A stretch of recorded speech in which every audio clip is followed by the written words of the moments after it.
Shoutouts this week to some people who told us they've listened to every episode so far. Our thanks to Ron from Columbus, Angela from Denver, Colorado, and Buck from Cumberland, Maryland. So here's a question I've gotten this week, and it's not the first time someone asked me this. The question is, do you agree with everything your guests say? Well, the short answer is no. It's probably not a good sign of independent thinking if we agree with everything that someone says to us. But I think the real question is, do we here at the Shaping Opinion podcast endorse everything that our guests say? Again, the answer is no to that. Our guests come from all backgrounds and all points of view. We think they're interesting even if we don't agree with or endorse everything they say.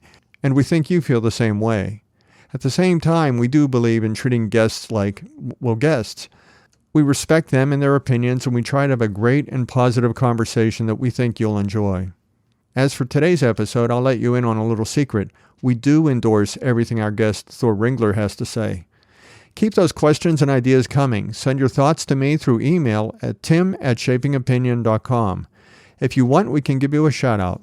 And as always, thank you for being a listener of the Shaping Opinion podcast. You're the reason we do this. This is Shaping Opinion, a production of O'Brien Communications. Do you ever get writer's block? Not with these stories, not with the stories that I write. And I think the reason for that is because, in my own sort of personal writing I do, but when I'm writing stories for the VA, when I'm writing these veteran stories, really all the material is right in front of me, so to speak. From the interview, I have a recording, I have notes that I took. So really the raw material of the story is there. It's just this kind of puzzle juggling of working that down to a story.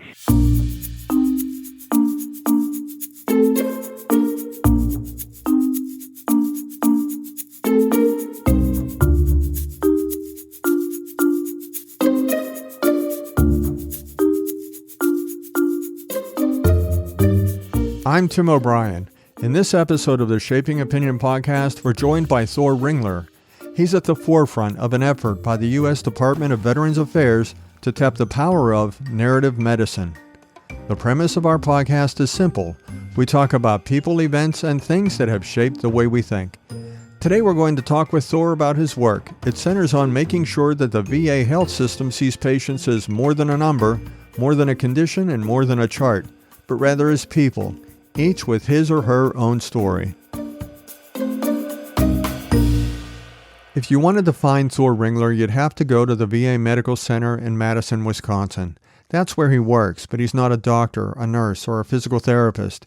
He's more like a journalist or a biographer.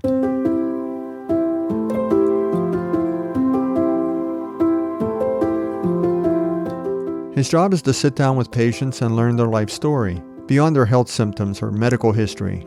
He asks patients to tell him about themselves from the beginning. In short, he gets the answer to the questions. Who are you? What's your story? Thor uses that information as part of the health system's effort to deliver better care by making sure the human connection doesn't get lost amid a sea of charts, graphs, and treatment plans. Thor says it's called narrative medicine. From my, understanding, it's a relatively new idea. I think the term was, coined by Dr. Rita Sharon out of Columbia University in New York. And she, I think, came up with the term. And I think I'm not an expert in it. She sort of came up with that initial term. But I think it means for me it means using stories, using the power of stories, both stories that people tell us and us listening to stories that people tell us and them telling those stories, using the power of stories to make connections in healthcare that might not otherwise be made.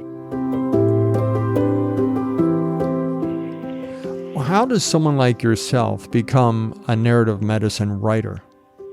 Yeah, so for me, that was kind of a long path, I would say. I have an MFA in poetry from the University of Pittsburgh. I've been a poet all my life, and my goal, I would say early on, was to be a poet and publish books and live in that world. So I went to school at Pitt. I got my degree. I went out and taught for probably 5 years, adjunct faculty at different colleges in Chicago, and then realized that I didn't really like teaching very much. So I branched off into another career as a web developer and programmer. And then I, at some point, decided I wanted to do more meaningful work. And then I went back to school and got a degree in marriage and family therapy, a master's in that. I wanted to, help more in the world, I guess, than I felt that I was doing as a programmer. So through that connection, through going back to school, I did an internship at the VA at a vet center, which is a counseling center that the VA has for combat veterans and their families. And I just really fell in love with the VA. And I'm not a veteran myself, and I actually took that internship on as a challenge to myself, because veterans, when I went in and started, I was like, oh, I don't know anything about the veteran experience. I don't come from a military family, and I wanted to meet with people who I felt like I didn't know anything about, and I certainly did. And along the way, I think meeting those vets during that first year really radically shifted my perspective about veterans and who they were. And after that, I really wanted to work for the VA. Once I graduated from school, I was looking for a job, and then miraculously, this program, or the earliest incarnation of it, was a pilot project, and they were looking for someone who had a mental health background and was also a writer. And it was a pilot project to interview veterans and write up their stories and put them in the medical record. And I saw that in an email that someone sent me and almost fell out of my chair, because it brought together a lot of really big interests in my life into one place. And I was brought onto that program, and I've been doing it since then for the last 6 years. You mentioned something a few minutes ago, and that was you had a different perspective beforehand, and your perspective changed. What was your perspective beforehand, and how did it change? I came from my parents were in the 60s, were sort of more from the anti-Vietnam War strain, and so I grew up in that kind of background. And I if I'm honest, I would say that I didn't have I thought that people who went to war, that there was something inherently just different about them than me, and I thought that maybe they were more, I guess violent is the word I would use. I was actually scared when I first started doing my internship, because I was like, oh boy, these are people who have, just different than myself. And I think what happened along the way, from hearing their stories and being really moved by them, is that I really changed my perspective on who veterans are and what they've been through. And I've come out of that, and the last 6 years, with just this, amazing appreciation of the sacrifices that they've made and what they've given up. And it's really radically changed my feelings about veterans and military service. Well, one of the things that caught my attention, I first learned about you and your program when I was reading the Wall Street Journal. And I know you wouldn't describe yourself this way, so I'll just recap what the newspaper said about you. It said that Thor wears flower-printed shirts, he doesn't wear a hospital uniform, and he brightens colorless hallways. Is there a method behind that, or is that just the type of clothing that you like to wear for the job? Yeah, I think I like to be myself, and I don't like to be very formal when I interview people. I like to feel comfortable, in the hope that the people I talk to will feel comfortable with me. And hopefully I don't come off as a professional in the wrong way. There's a lot of good things about being a professional, but I think there's a sense that, formality sometimes that can creep into our interactions, belonging to the VA as an institution. And I try to make, the interview experience as personable as possible and as honest as possible. I think that's what I'm really compelled to do.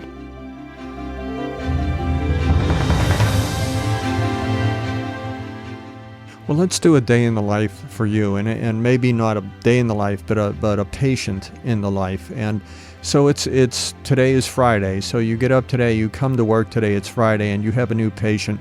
What's the process that you follow of meeting that new patient, and how does it go? Yeah, so for I think the interesting thing that probably a lot of folks don't realize is that here we don't schedule the interviews. So what we do is we have 4 units here at the hospital. 3 of them are medical surgical units, and 1 is a short-term rehab unit. And in the morning, I go out and get a roster, which is a list of patients that are on the floor. We go through that list. We cross off veterans who have been interviewed before and veterans who have declined, and then we just move through the unit to any open veterans and go into their room and ask them whether they'd like to participate. So there's a random quality, I guess, to how people get selected. They don't know that I'm coming in. They don't know anything about the program, and I'm basically walking into their room and sort of springing this idea on them and seeing if they want to participate. And I would say that's kind of the sort of the spontaneous, really fun part of the process. So there's a spontaneous quality to it. Half the veterans who we approach say yes, the other half say no for various reasons. So if a veteran says yes, typically I just plop down in the chair right next to his or her bed, and veteran signs a consent form consenting to the interview, and then I fire up a recorder, and then the interview starts. Is there a question that you like to ask everybody first, or do you have a different question for every patient?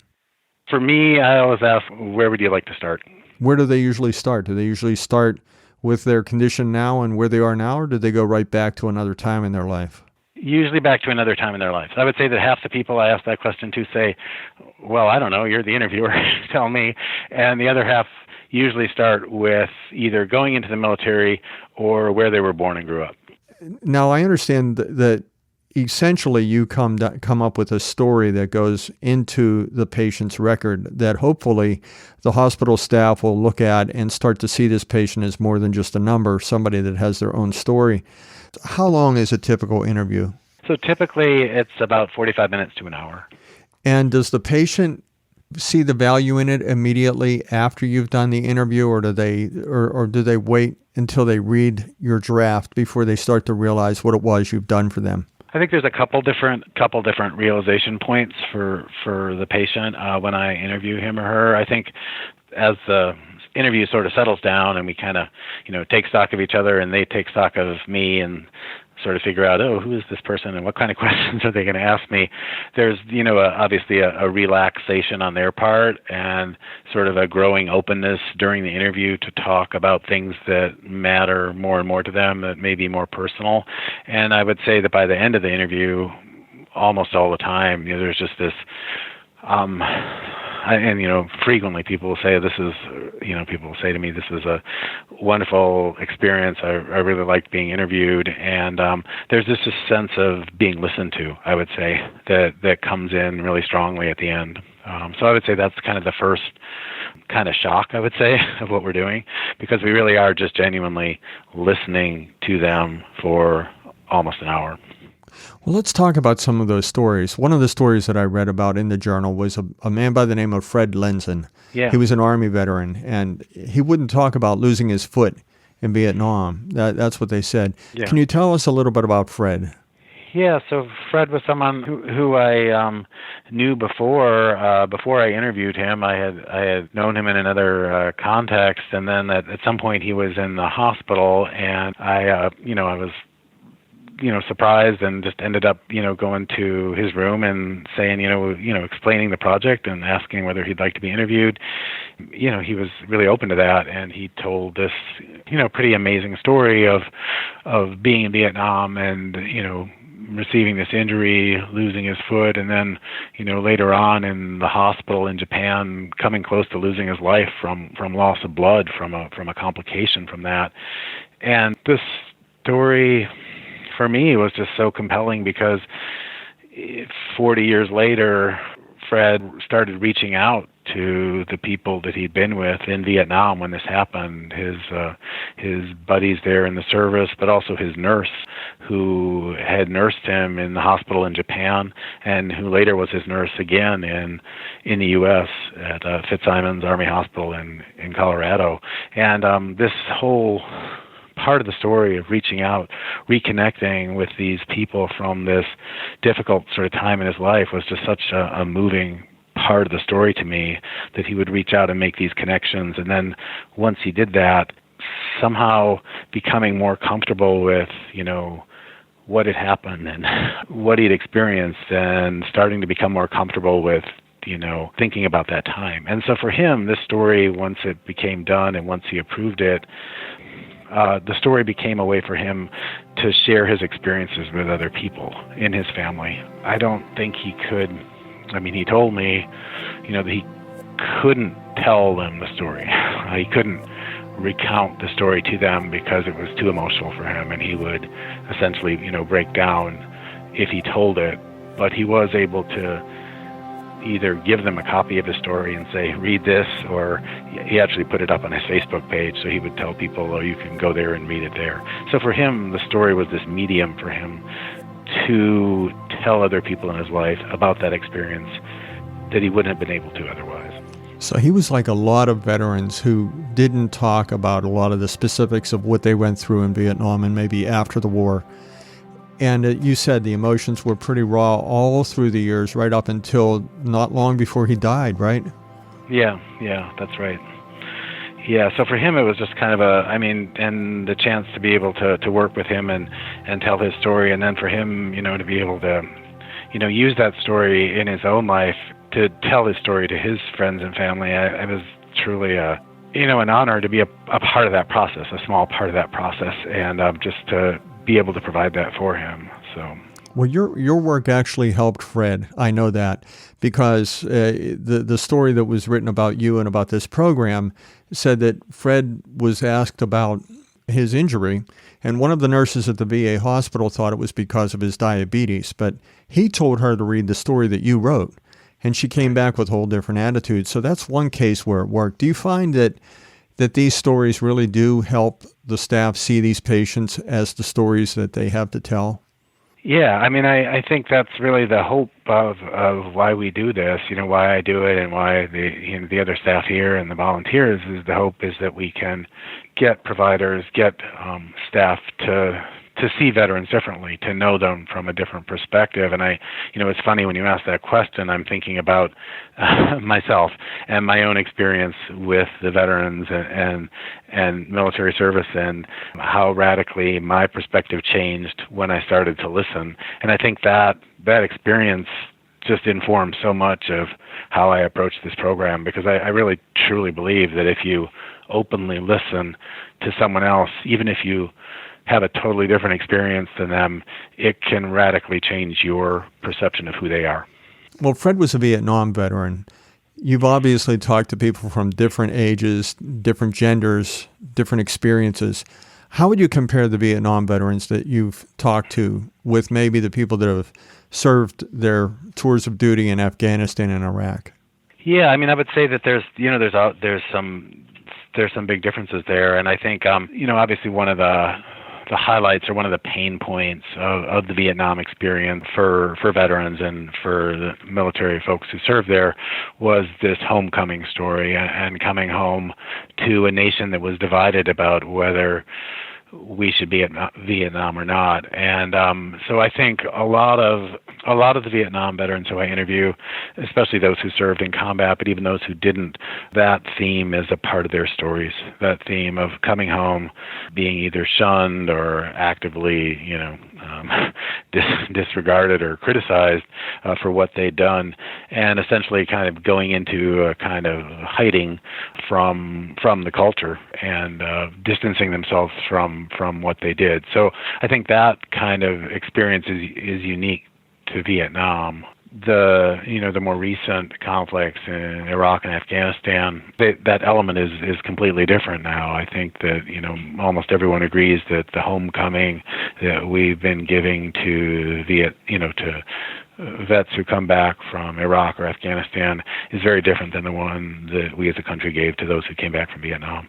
So that element's completely changed. But I would still say that even with that, this deeper question of how do vets readjust to civilian life once they return from combat is one that persists in all the stories throughout all the conflicts of that I've heard about. What's the biggest adjustment they have to make? I hesitate. I mean, I'll give my perspective, but I just want to qualify this. I'm talking as a civilian, and so I'm talking from my perspective. I don't know. I don't know what it feels like, and I can only imagine. The experience of being in a place where everything that we take for granted, safety, not having to worry about, being killed, not having to worry about your life, not having to, bond together as a group and to survive, where the rules of living and the rules of thinking and feeling are just so different than those in the civilian world. And I think that experience, is a transformative one for people who go through it, and that once you come back from that into the normal world, the civilian world, it's hard to make sense of those two worlds together.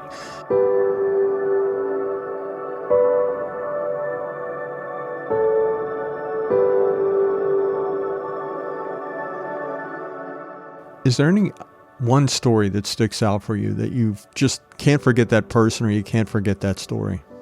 Yeah, I think one of the stories, and I think it's more just where I was at in the process of building this program when it happened, I think probably has a lot to do with this.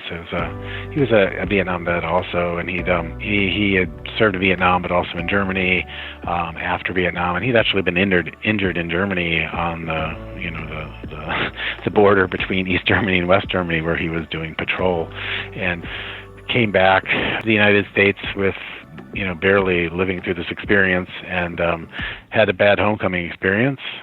Then went on to have a pretty active life as working in an auto repair shop, and worked around the world as doing equipment repair and mining. He had a wife, and they had one daughter. And but the thing for me was that he had recently lost his he had diabetes, and he had lost one of his legs below the knee to diabetes a couple of years ago. And he was in the hospital again, this time undergoing operation on his other leg to remove the lower part of his other leg for the same condition. And what was amazing to me was, first of all, that I didn't know that he walked with a prosthetic until the end of the interview, when I just casually looked over at the corner of the room and saw his artificial leg there. It made me just sort of realize, first of all, that you don't know what someone's been through or what they're going through. And the other remarkable thing was, at the end of this interview, after the recorder was turned off, he told me about his experience raising foster kids, and himself had grown up as a foster child with his brother, had a pretty difficult foster child experience, was separated from his other siblings, and then at some point when he came back and got married, he actually adopted his youngest brother to keep him from going into foster care, and then went on to adopt or to foster over 30 other kids over the next 20 years. And it was just this amazing moment when I realized that he had done this amazing thing to, heal himself from his own past in some way by giving to other people. And it was a stunning moment, because I just was left kind of flabbergasted by what he'd done and, who he was. And it just totally changed my perspective on who people are and what they can do. How did it do that? Well, I just realized that by looking at someone and by hearing their story, and even through the hardships that they've been through, and if you come to someone with a perspective of, well, someone's in a bed, they're sick, they're really sick, they have, diabetes, and I think there's always this perception, if people took better care of themselves, they wouldn't get ill and stuff like this. And then I realized that was just so amazingly judgmental, and actually what was the most amazing and important part of this person's life was not only his war experience, but what he'd done for the foster kids in his life, and that kind of dwarfed in some way anything that I'd done in my life. Do you find that a lot of the people that you talk to are more ready to talk about their non-military experiences, or is it across the board? They'll speak about their military experiences and their life after the war? Yeah, it's kind of a mix, I'd say. I'd say it's probably We definitely get people who want to just focus on their time in the military and have that be the sort of the primary scope of the interview. But a lot of folks are I would say the majority really want to talk about their family, want to talk about growing up, want to talk about their relationships after the military, marriage, if they had families of their own. And that's typically a big part of all the interviews that we do. A lot of the people that you speak to are men. Can you describe what it's like when you talk to the female patients? Is there a big difference in the way they talk to you or their willingness to talk to you? I haven't noticed that myself as an interviewer. I mean, there are definitely a lot fewer female vets here in the hospital than men, and partly that's because the population on inpatient units here tends to be older. So while there are a lot more female veterans now, especially in Iraq and Afghanistan, and more recently, there are fewer of those folks in the hospital for overnight stays. So most of the folks we interview are from the Vietnam or from the Vietnam era. So I love to interview female vets because I always am interested in their perspective on things. But I haven't, other than the fact that, obviously going back to World War II and Korea, that, they served in their own units and they're in the Women's Army Corps. So it was a very different experience than the integrated Army is now, or the integrated armed services are now.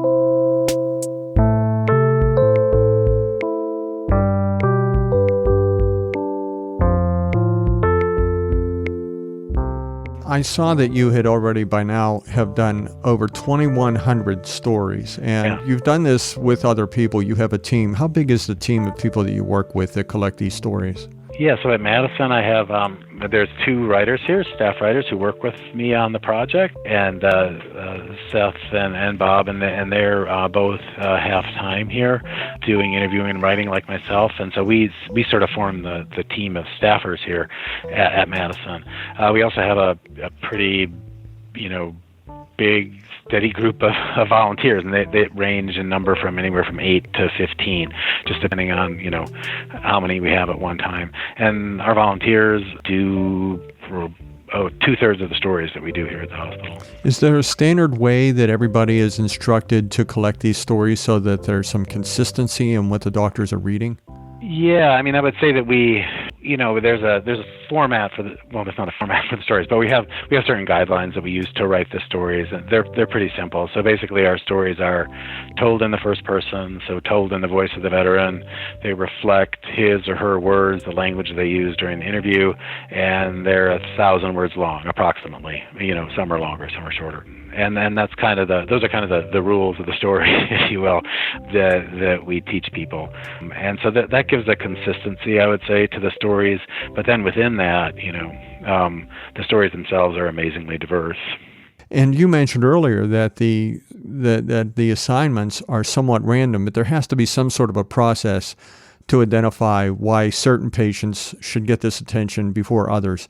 What are the doctors using as their criteria for saying, this patient, I'd like to see them have a story?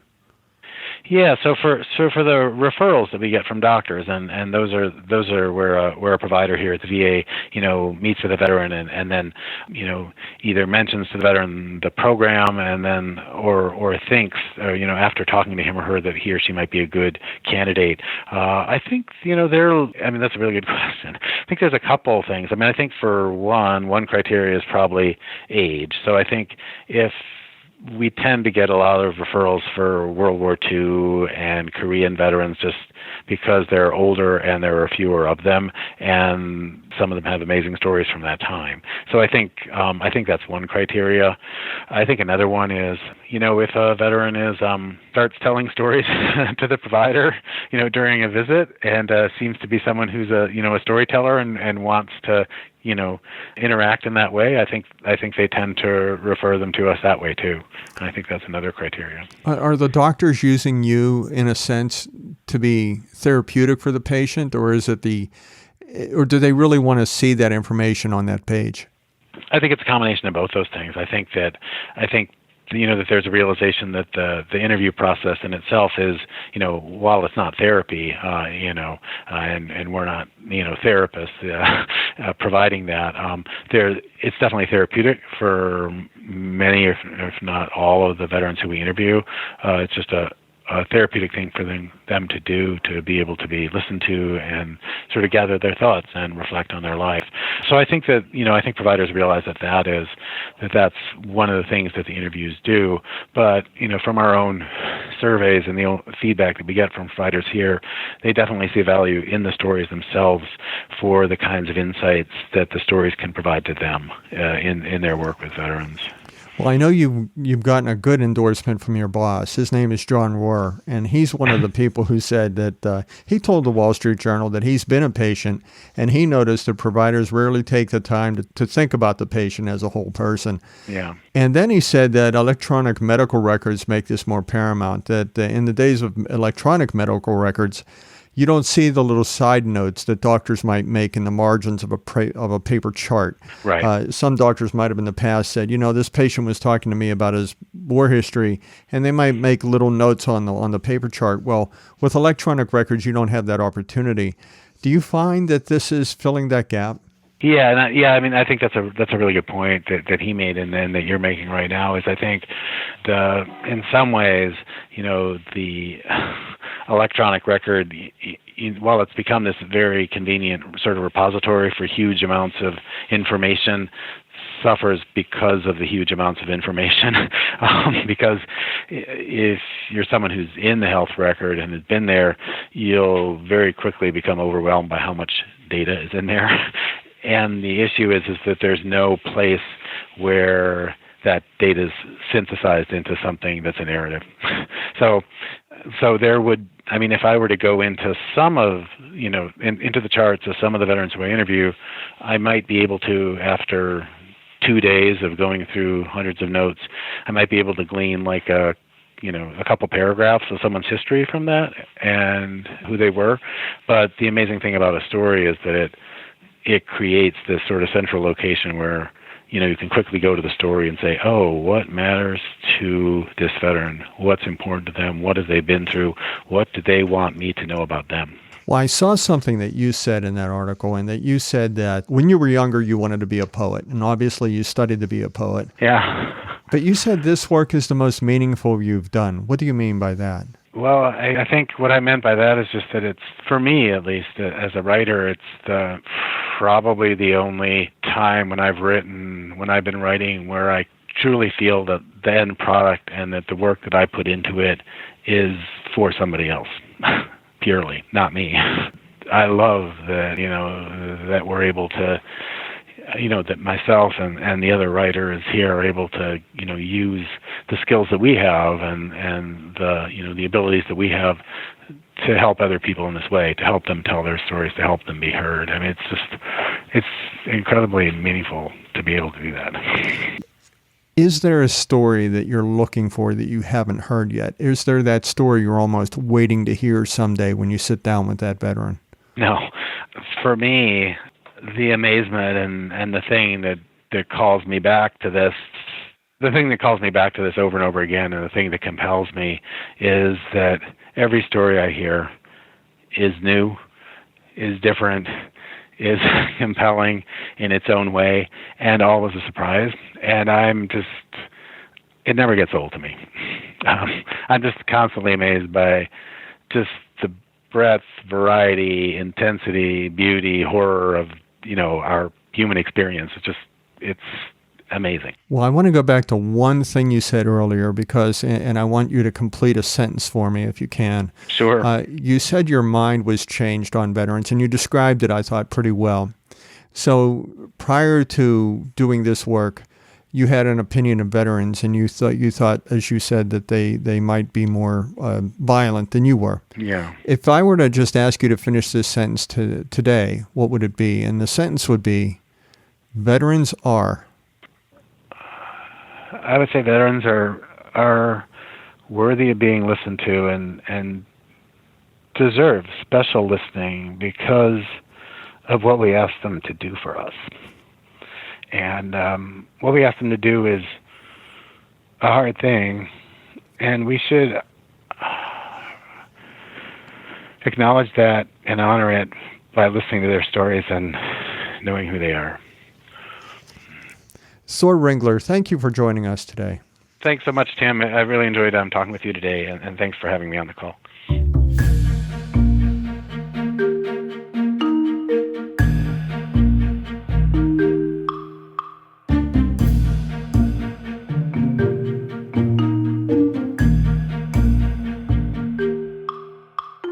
To learn more about Thor Ringler and the VA's approach to narrative medicine, please see our show notes at shapingopinion.com. If you enjoyed this episode, please let people know by leaving a rating and review in Apple Podcasts. You can subscribe to the Shaping Opinion podcast wherever you listen to your podcasts. We'd love to hear from you. On Twitter, just tweet to us at Shaping Opinion, or you could get in touch with us through our website, shapingopinion.com. We have a Facebook page you can follow, and we're on Instagram at Shaping Opinion. Shaping Opinion is a production of O'Brien Communications. This is where we talk about people, events, and things that have shaped the way we think. Until next time, I'm Tim O'Brien.